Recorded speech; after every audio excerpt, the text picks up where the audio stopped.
ce type de mur amène à ce qu'on appelle un bilan carbone négatif. Ça constitue un puits de carbone puisque le champ va pousser naturellement dans les champs grâce à la photosynthèse. On vient tous les deux de l'autoconstruction et on s'était aperçu que travailler tout seul c'était un peu dur. Donc l'habitat durable et solidaire, en fait, c'est le cap que se donnerait notre bateau, le truc qu'on n'atteindrait jamais, notre charte.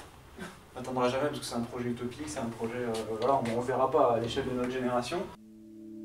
En fait, Éco3, c'est économie sociale et solidaire, éco-construction, éco-habitat.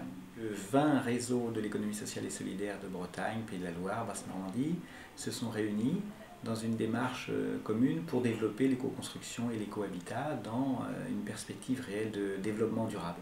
Donc en fait, 3 volets à Éco3 pour permettre à 2 catégories d'acteurs de se retrouver. Les gens considérés comme producteurs à travers les associations ou les coopératives de production, de travail, etc. Mais aussi les gens considérés comme habitants. C'est l'acte d'habiter qui est en jeu, d'où éco-construction, éco-habitat. Et on voit d'ailleurs des choses tout à fait intéressantes dans le fait d'avoir des habitants qui sont aussi des autoconstructeurs. Pour être autoconstructeur, soit il faut être à la retraite, comme moi et Jacques, donc on est les 2 retraités de lotissement. Soit il faut arrêter de travailler 1 an, soit il faut, là il y a une infirmière qui travaille, qui fait sa tournée le matin, qui fait sa tournée le soir et qui dans la journée vient travailler sur son chantier. Donc il y a plusieurs formules. J'ai commencé il y a 2 ans, j'ai mis 1 an, j'ai travaillé 1 an tous les jours sur le chantier. C'est-à-dire que j'ai fait faire tout ce qui est charpente, toiture, là avec des ouvriers occasionnels. Moi, ce qui m'a beaucoup plu dans ce projet de lotissement, c'était le fait qu'on était plusieurs à construire. Et au fil du temps, je me suis rendu compte que finalement, on pouvait se donner pas mal de services, se rendre pas mal de services, qui n'étaient pas systématiques, mais qui étaient vraiment très, très intéressants.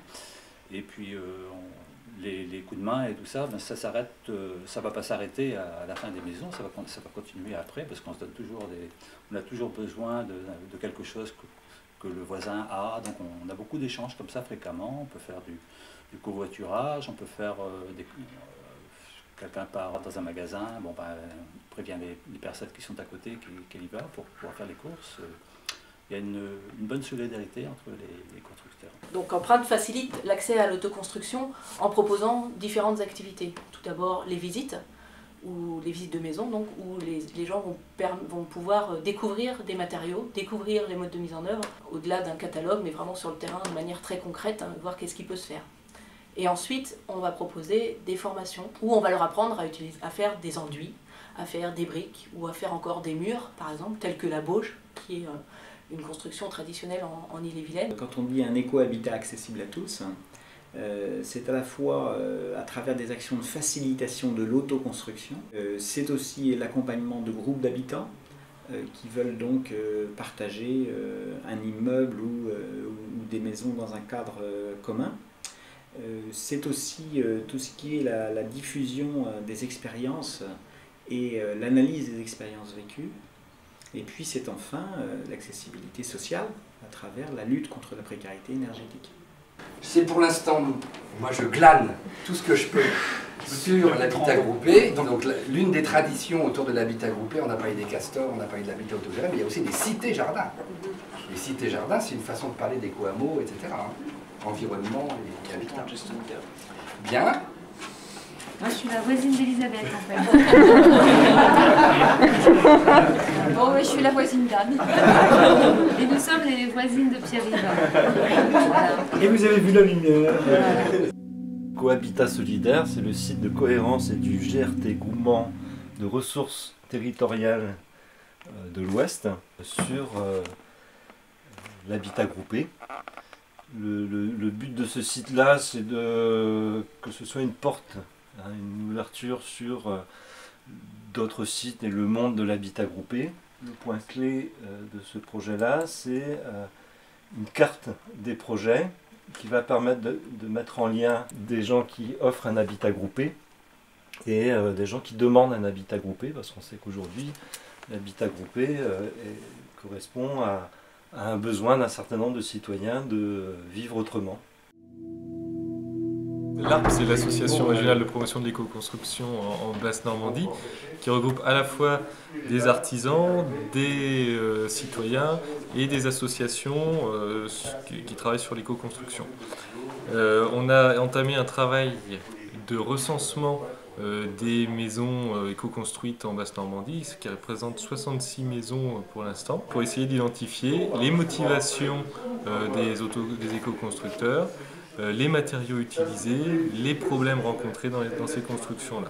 On a choisi 6 maisons représentatives de ces 60 maisons sur lesquelles on va faire une étude beaucoup plus détaillée. Donc aujourd'hui, là, on visite cette maison pour essayer de récupérer toutes les données qui vont nous permettre de faire un bilan détaillé sur les matériaux, le bilan carbone, le bilan énergétique, l'étude des champs électromagnétiques, les pollutions intérieures. Pour après pouvoir fournir un document, pas pour dire bah, ça c'est bien, ça c'est pas bien, mais donner un peu envie. Et puis faire que les gens s'y mettent, parce que c'est vrai, il y a des gens ils disent ah, bah, je sais pas faire de choix, on me dit ça c'est bien, oui, mais voilà.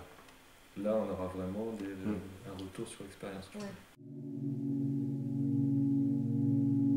Pour nous, la précarité énergétique, c'était surtout le fait que nous n'arrivions pas à réaliser des logements réhabilités, isolés, avec pour certaines personnes des matériaux sains et utilisant des techniques qui pouvaient, sur le long terme, leur amener des économies substantielles qui leur permettaient de ne pas se retrouver dans l'autre versant de la précarité énergétique, ne plus pouvoir payer ses factures.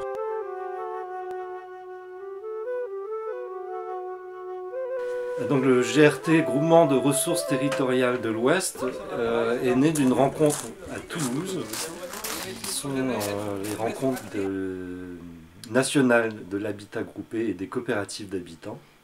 Et on s'est retrouvé un certain nombre de Bretons sensibilisés et participant à des projets d'habitat groupé. Et donc on est revenu en Bretagne en se disant, eh bien, il faut qu'on mutualise, qu'on travaille ensemble, parce que c'est tout nouveau, il y a des questions qui se posent sur le statut juridique, il y a des questions qui se posent dans les dynamiques de groupe, sur l'accueil des communes.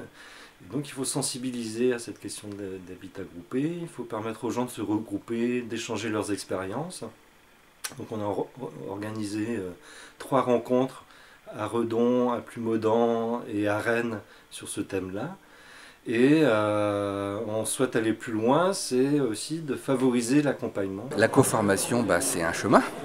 Donc il y a eu l'étape de mars, à partir du GRT Ouest et nos amis belges. On s'est retrouvés en juin, on a pu se retrouver pour la plupart à Nantes, donc le cycle de coformation 2009 a permis de bien avancer et on s'aperçoit que d'autres initiatives de même type émergeaient dans d'autres régions et la bonne idée c'est de les faire converger et ça sera relié, les gens du centre qui vont être pilotes de cette dynamique de coformation 2010 qui est à construire et qui aussi invente finalement un nouveau métier ou une nouvelle façon en fait de travailler dans l'accompagnement des groupes.